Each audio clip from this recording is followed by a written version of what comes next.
First of all, thank you to Scott Jonas and the Fremont Studios team for giving us a really great place. This has been our home. Oh, geez, Mark and I started doing this in about 2004, so 20 years ago, and we're so thankful to be back. We call this our home, away from home, and thank you, all of you who have come out to sharing this great event with our vendors. We love having you. We love teaching about the technology, sharing knowledge, and the wealth of experience that's in this room. And the good folks that we have up here are hopefully going to enlighten you on some of the things that they're dealing with in making their life easier as they do production for the community. So I'm joined today by Ben Ramsey and by Jim Demon, both friends of ours. We've worked together a lot over the years. And if each of you, Ben and Jim, just talk a little bit about what you do for your organization and how you make beautiful pictures for everyone. Okay. Yeah, sure. So Jim Demon with the City of Vancouver, Washington, Clark Vancouver Television. So I oversee CVTV. We're a joint agency between the city and county government television, and I also do deal with cable regulation, and Comcast is our cable provider. And we cover public hearings is the bulk of what we do. City council meetings, county council meetings, land use hearings, animal control hearings, planning commissions, things like that. But then we also go out in the field, and this is where we'll get with the mobile production systems. We cover election forums. We cover parades. We cover different like community forums. We have booths set up. We do work for the Port of Vancouver. We do work for the local transit agency down there, booths with those locations. We do edited type programs, magazine type shows, a lot for social media, a lot of posts for social media, and live election night coverage for Vancouver. So we do quite a bit of those types of things. That's a lot. Ben, I think you're in a similar boat, right? Yeah, very similar. My name's Ben Ramsey. I work at Pierce County Television, just south of here. We support one county of Pierce County and also 6 cities that are in Pierce County. So we do a lot of meeting coverage for all those different jurisdictions. We also do a lot of videos, like Jim was saying, for social media. We've really transitioned to very cinematic type pieces.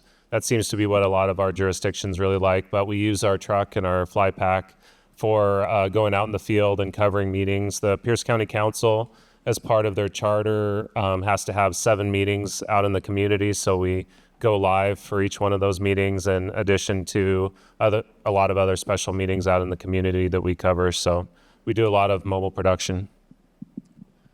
Before we get into some of the technology specifics, I wanted to ask a little bit about the funding model. I know that money doesn't just fall out of a tree. You've got to go through some specific steps, and sometimes some unique things happen in order to get your funding models approved for new equipment and technology and people and processes and workflows.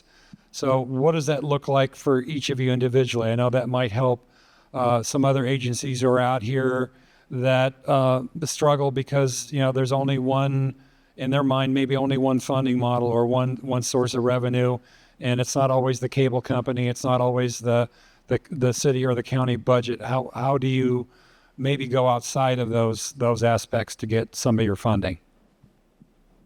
We don't. Either one. You don't. Well, I mean, if there's like a facility move, for example, then we could factor in some funding. But of course, with the city and counties, you want to maximize general fund dollars wherever you can. And so if you can use PEG funds, which public educational governmental grant funds, if you can use those, and typically, like currently in Vancouver and Clark County, we have a $1 per subscriber PEG fee. And with that, we fund Clark Vancouver Television capital equipment, as well as all the capital equipment for the school districts, Evergreen School District, Vancouver School District, and they do incredible things. I mean, they cover 3 simultaneous football games live in HD, during football season. So, and they've won regional Emmys. They're very good. So that's how we utilize all that capital funding. But, and the same thing with them, with the school districts, capital levies sometimes for a new school, they'll build in, funding for equipment. But mainly it's for the PEG fee that we kind of rely on. Yeah, Megan Hutton, she's our general manager. She really handles a lot of more of the financial side, more of the things that Jim does. I'm more get a budget and then try and stick with it. Try to make it all work. Are there any? I know there were some federal grants, CARES Act, things like that. Those are probably all dwindled down. But do you go for any grant writing or special? I know some of our cities use care funds for their AV systems. We usually like to keep it separate between the AV systems in each one of the council chambers and on our video systems. And I think they use some of the care funds for that, but we didn't use any care funds for Pierce County TV.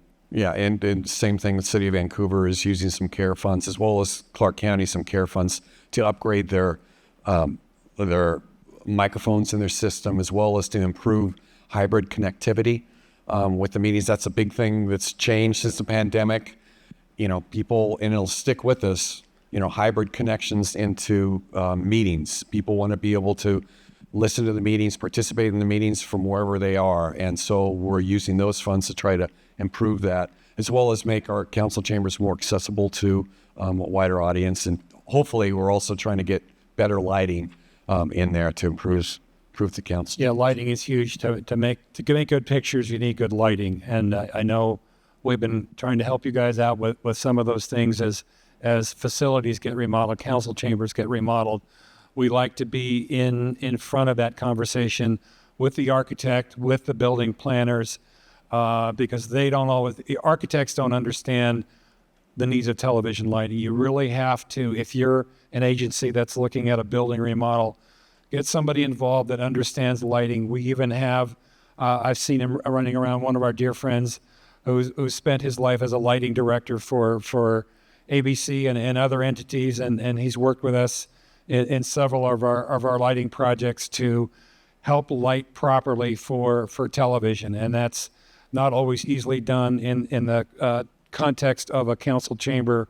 You don't want the overhead light that makes everybody look like Herman Munster Raccoons. or raccoons. You want 45-degree angles, multiple angles, key fill, backlighting. All those things need to be done correctly. Now we're moving into some newer technologies for both of you. I know you've had the blessing of a truck to be able to go out and do some shoots, but now that's changing a little bit, and mobile carts are now more of the desired type of workflow for you. Can you talk a little bit about that? Who wants to go first on that? Jim, Okay. Jim, but we got some pictures too. Yeah, I'm not sure if some pictures come out, but first, we've never had a truck. Never did have a truck. We always used a mobile production system, and partly because the different buildings we would have to cover things. Hearings room was up on the 4th floor. There's no way we're going to be able to run cabling up to the 4th floor easily, and so we always relied on mobile production systems. So this is our new. It hasn't been out in the field yet, a micro mobile system. And so what we can do, it's a TriCaster Mini 4K. And with that, we also have a camera control, little Panasonic camera control. We use the AW150 pan tilt cameras. Let's see, the other thing we added with this one, it's all 4K NDI, so NDI connections with going into the switcher. The one thing we kind of discovered with NDI, something to consider about, if you have to feed a public address system, when you input in the 4K NDI audio, there's like a 10-frame delay. And so that's really just too disruptive for a public address system. The delay is too much. So in this model, what we did, we added in this Yamaha DM3, a nice little audio mixer, just getting used to it. But so what we do is we run the audio into that mixer, and then from there we can send a PA out feed with no delay from that little audio mixer, as well as then we can feed it into the TriCaster, and then so there is a delay in the TriCaster, but it's going right to tape. So that's the way we get around with that. And we have a Key Pro recorder 4K. The thing I learned that I didn't realize, going to 4K is much more complicated than you think. It's a 4K switcher, it's a 4K recorder, 4K cameras, all connected NDI, and it's like, okay, I want to record in 4K. Well, that's much more difficult because if you do record in 4K, that means, at least with this TC1, then all your outputs are 4K. Well, we go out in the field and we have to run a video feed to projectors in HD. So that means you would have to have a converter. We can't play back in 4K currently, and who knows when the cable companies will allow us to go 4K. So ultimately, we ended up just sticking with high definition. But just the struggle of trying to hook up a 4K monitor, you have to have 4 separate BNC outputs. It's much more complex than I ever imagined. But it is all 4K, so we're at least that part transition is there. Do you want to go to the next slide? So this is the little TriCaster. We're just getting used to it. Again, the Yamaha. Go ahead and go to the next. What's nice with that Yamaha mixer is then you can also connect it to a Yamaha breakout box, audio box, throwdown case. So when we have, a lot of times we'll cover like a candidates forum. And so our mobile will be way in the back. And what we do instead, typically we would just run up a big snake up to get the audio up there. Now this is just a data connection. You can run that up to the front of the room with the data connection. It hooks right into the Yamaha mixer. And then you got the inputs and outputs. So then you can run the PA system from there. So that's been a nice addition that we'll be using. Oh, Now Thank you. Now it's Ben's turn. All right, thank you, Jim. So this is our mobile truck. It is, we've had it for almost 20 years now. We don't use it a ton, but we use our fly pack when we don't have access to the room with our truck. Usually it's our first option because everything, as you can see in that left picture, it's all integrated and installed in there. All we have to do really is just run the cables out into the room. So the setup is quite a bit less complicated than the fly pack, but sometimes we're in upper stories in a building, or there's no parking lot, or we don't have access with our trucks, so we end up using our fly pack system instead. Go ahead. Also, if you look up on the truck on the top right there, you'll see those little black domes. Those are the antennas for our LU800 transmitter that Tom got us, and it's awesome. Live view is a game changer for us because we could never go live unless we had a Comcast connection. But now with a little live view transmitter, we just hook up HDSDI out in the field, and like in La Center, small city, we were able to cover a live election candidates forum. So. And I had an issue in my truck because the cellular couldn't get inside of it because it's all metal, and it was like a Faraday cage in there. It wouldn't allow any cell signals in, but these external antennas are a game changer. They're really awesome. You can go to the next one. So this is our old fly pack. We've been using it probably for about 7 years. It had a TriCaster Mini, Atomos Shogun recorder, 3 Panasonic AW-HE130 cameras, and it was modular. See, it's in 2 different cases, and we used to have an older Astro van that didn't have a ramp, so we would have to manhandle that thing in there all the time. So keeping it separate was nice, but our replacement cycle came around, and we had the opportunity to upgrade to a new fly pack, so that's what we did. You can go to the next slide. We looked at these first.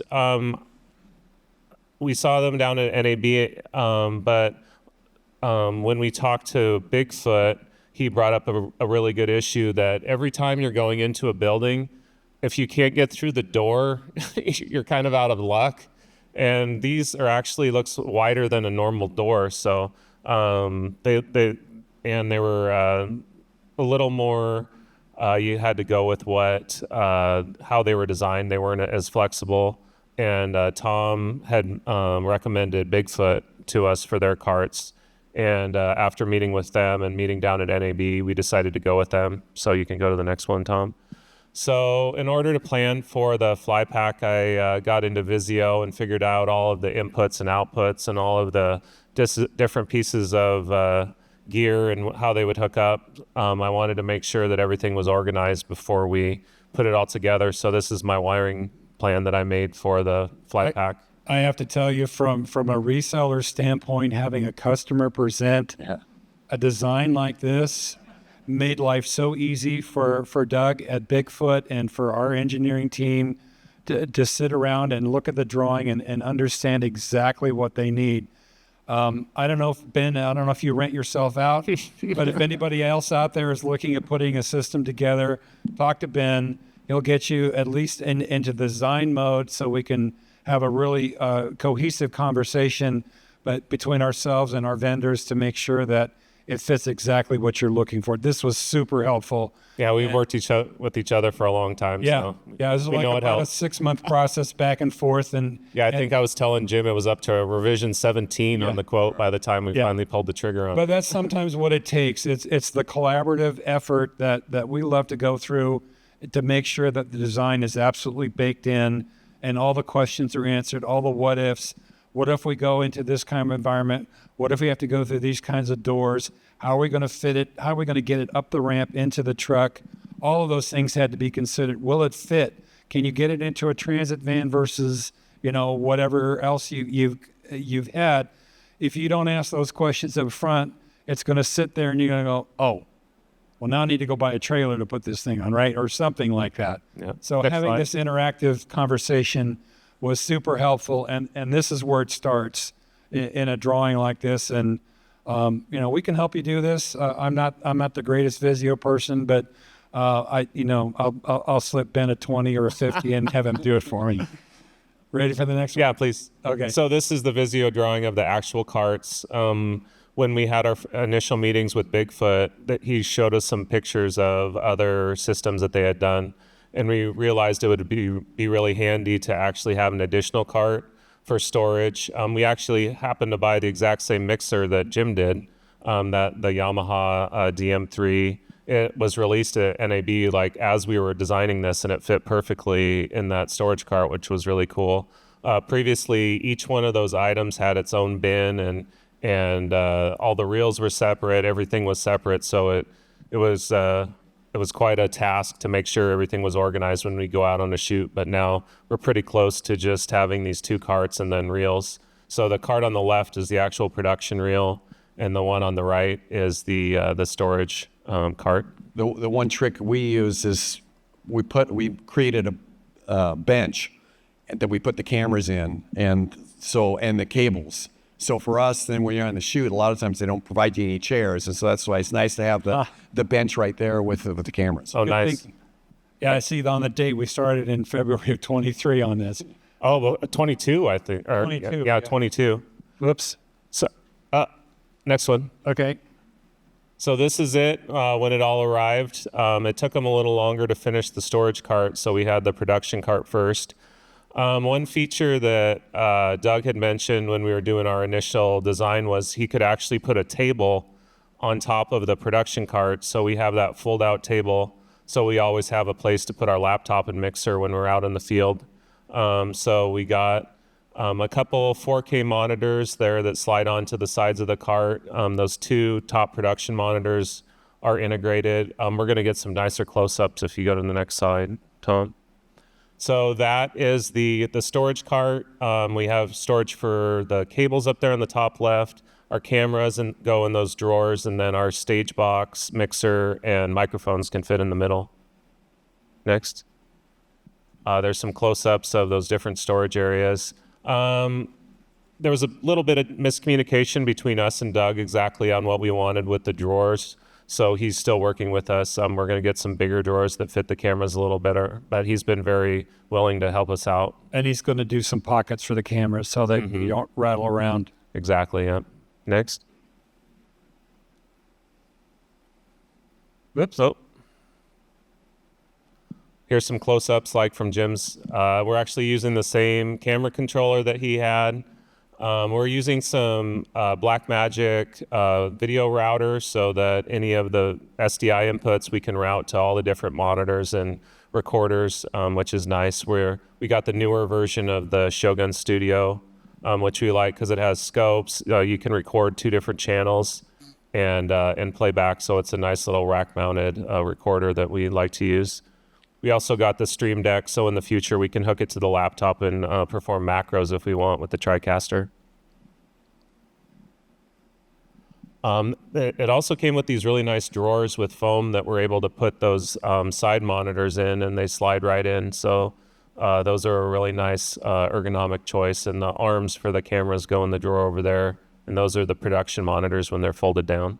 Next. And they fold into the lid, so they're on a hinge, and then the table sits on top and locks everything into place. So it's really nice to have that extra work surface to work off of. Yep. So here's the back of the rack. It's kind of nice. Everything that we need pretty much is over there on the patch panels, so we don't even need to open up that what's left in the picture here. It's actually right on the actual fly pack, so we only have to pull one of the panels off the back, and then we have those patch panels, so we're not having to reach in and plug in the actual equipment. And all of the connectors are a lot more easily replaced with the patch panel in the back. And there's the bottom of the table, all folded up with the way the legs sit in there. And there's our new mixer, and we also got that laptop as part of the system upgrade. And that's what it looks like when it's all folded up and put together with the table mounted on the top. And then we re-engineered our shelf there a little bit so that it can slide right in and sit there for storage when we're not out using it. And here it is actually in action. We've used it a couple times now. The left was a opioid summit that we were able to cover just with 2 people and had the setup. And then the right is our annual Pierce County State of the County address by the Pierce County Executive Bruce Dammeier. What are those tripods? What's on the tripods, or what are they? They're Manfrotto carbon fiber. If you go back a couple slides, you could see them mounted in the tripod storage area. Yeah, they're really nice. We've had them for a long time. They get up really high, which is nice for council meetings, so you don't have to worry about having people's heads in your shots. Oh, no. And then does it come with a custom? Did you have to make a custom tripod mount? No, it's a flat plate that mounts on there, just a Manfrotto quick release, and then they have a half ball that goes to a quarter 20. Projection screen icon. Okay. If only we had some video people around here.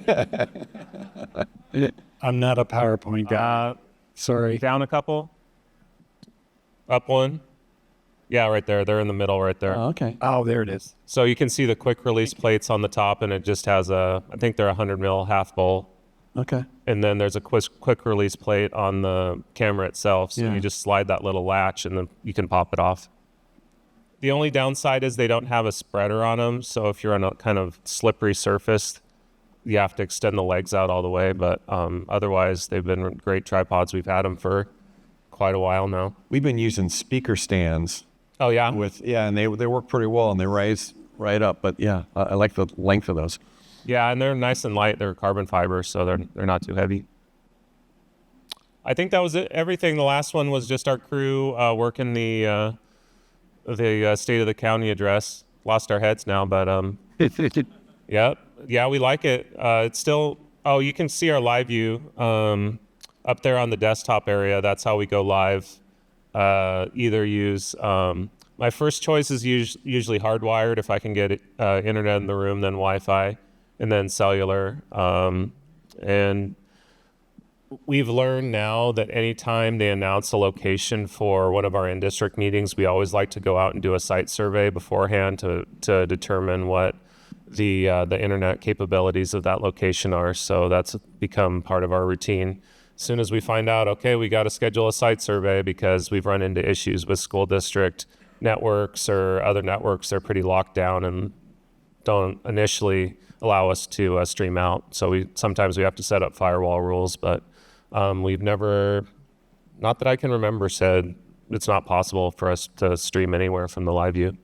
And something else I was going to mention, since COVID, they've asked us to start integrating Zoom out in the field, and that's really become something that we had to noodle around quite a bit to make sure the audio doesn't go back into the Zoom when you're, so learning how to do mix minus mixes. And we work with Pierce County Radio Communications. They do all of the microphones for us, so working with them. But we've got it dialed in finally, and it's not a big deal for us to do Zoom anymore, but that was a big mental gymnastics to figure out how to do that in the field. Are there any other aspects of going into a cart that you're still working through or wish you had or would like to add to the systems that you have now or are planning on? We used our previous cameras, and they're getting pretty old. I think the replacement cycles within the next couple of years, so we'll get new cameras. But besides that, there was a few little tweaks I had to do when I was setting it up, but now I think it's pretty rock solid. We have a larger cart that we use for covering parades where we want manned cameras, and we have 2 Blackmagic Ursa cameras that we can connect, and as well built in like wireless mics, so it's very easy to do things live. And the one thing we did when we did the micro mobile and the big mobile, we don't have separate PTC cameras for each, so we just made sure the IP addresses were the same, and you could just swap them either or. Yep. Thanks. Moving on, now that we've covered all of that, programming and production has obviously changed a lot during COVID. Now that we're out, knock on wood, are you still? I know hybrid is still very important to the process. Is that? I think everybody agrees that that's kind of going to stay. Is there anything else in the production workflow that you're dealing with now that you see evolving or needs to change or people need to adapt to or want to adapt to? Yeah, Zoom's definitely not going anywhere. Just the transparency and the ability for people to be able to log into a meeting and provide public comment for home, I think is it's great. Get a lot more interaction with people. One thing that is kind of, I don't know, kind of not exciting for me is the new AV systems that have robotic cameras that just sense what microphone's being used, and then it automatically pans over and cuts on its own.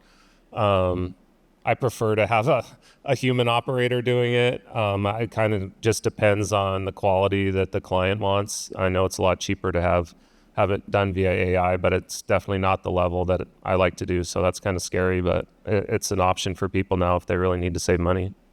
I think the big thing for us is also the explosion and continued explosion of social media and having to create programming for social media, doing vertical aspect ratio, and how do you what's the best way to shoot in 4K so you can still get a nice 1080 frame, and then all horizontal frame as well as get a vertical frame. And so that's something that our producers are going to have to figure out best shooting methods to do that, and be really quick about it, because you go out, you cover an event, and you put something together for our channel. They also within an hour or two want something for social media as well in the vertical aspect ratio, and how do you prep for that? It's a big challenge.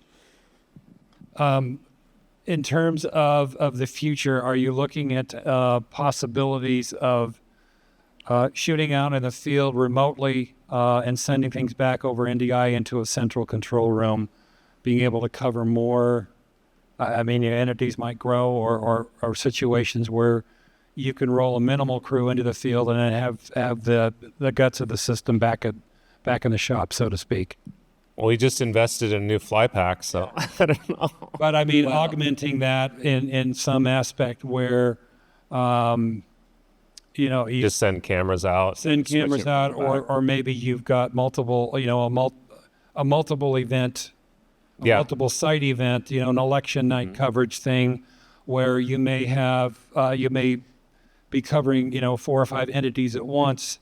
And centrally switch, and that's special event kind of a thing. Yeah, I think with our live view equipment, we could definitely do more of that if we were asked to. The big thing for local government, getting past the IT departments to allow that's going to be the big struggle. But yes, that's something I have been thinking of and talking to our IT department for, because I don't see why I would have to build a booth. For example, our police is having a new training facility. Why would I put any kind of booth there when if I could just put a couple NDI cameras and an audio box, do it that way. Yeah. So that's what the hope is. And then I've also thought, well, you could also utilize, the micro mobile, and it's not in use. You could just have a connection, data connection, and use that as a secondary control room. So Right. those are different things, but I need the permission of the IT department. So that'll be the hurdle. So hopefully we can help you train some of those people to think Yes. outside the box a little bit. Yes. It's a global issue. It's not just government.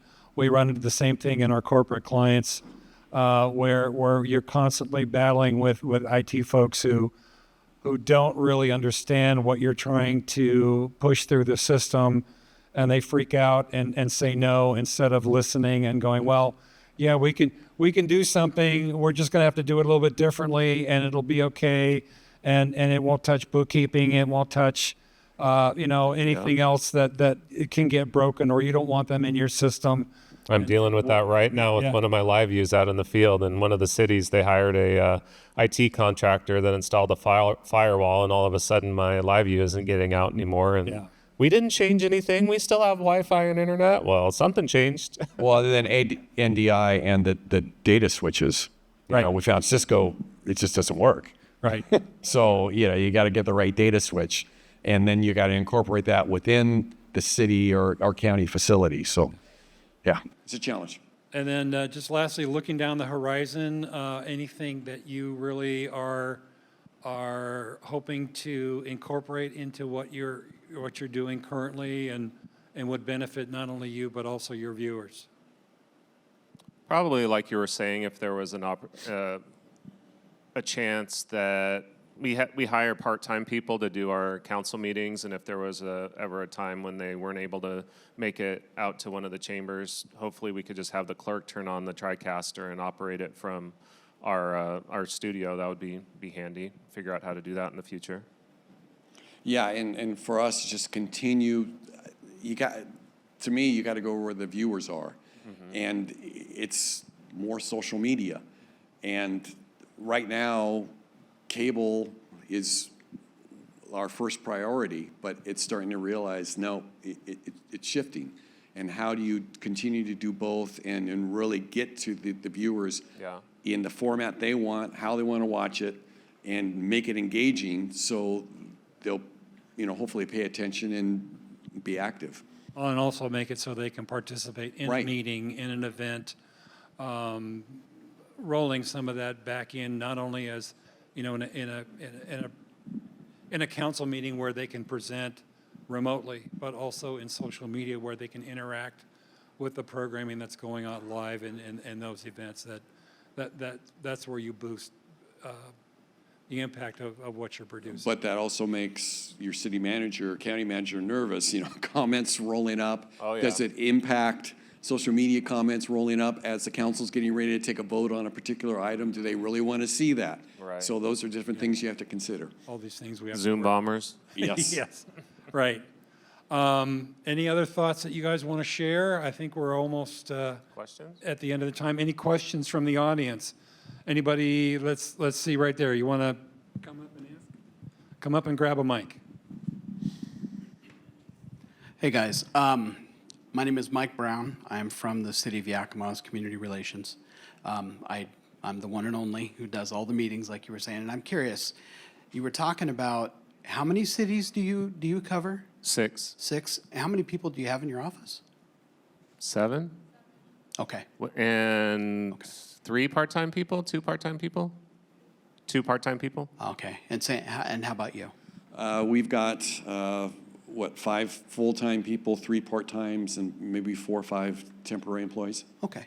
Okay. I was just curious about that. That's kind of one thing we're fighting is more coverage. Right. Me being One person. One yes, person, me yeah. being one person. So yeah, we're trying to figure that out with like the city of Union Gap, city of Sela, how Yeah. we can get those covered because I used to cover them when we had more people in the office, and then as time goes, blah blah blah. But thank you, appreciate it. My pleasure. If it helps, high school interns, Media departments, if you can bring them in and work with a school district, it takes a little work, but once you get a program going, that's where you can pull people from. I don't know if it's worked for you. We actually thought about that, and I think because we're union, there becomes this whole different spread and turn that, you know, how are we going to address that and And then- underage people? But we have encouraged those because we're both governmental and then public access as well. And we've had the young people come through the classes and do the thing, you know, but now it's cell phones, not anything else they can check out and use, you know. But yeah, that's we were thinking about that, but. And we used to have high schoolers in some of these meetings go till 11, 12 o'clock at night. Right. And then Yep. you got angry parents calling you. What are you doing keeping my child? Yeah. Oh. I need to get up when? I don't know anything about that. Hi, I'm Mike Connor, City of Kirkland. I just had a follow-up question on the NDI. What switch did you end up saying was had compatibility? Netgear AV. Yeah, Netgear. Netgear. Netgear, yeah. Netgear has a division of AV switches that we've done very well with, and there are others, depending on the facility. If you get into a corporate environment, it could be Arista, it could be, you know, whomever. Our teams, we have some really smart networking people on our engineering team, so we can help you if you run into some issues. I saw, Daryl, you had a question.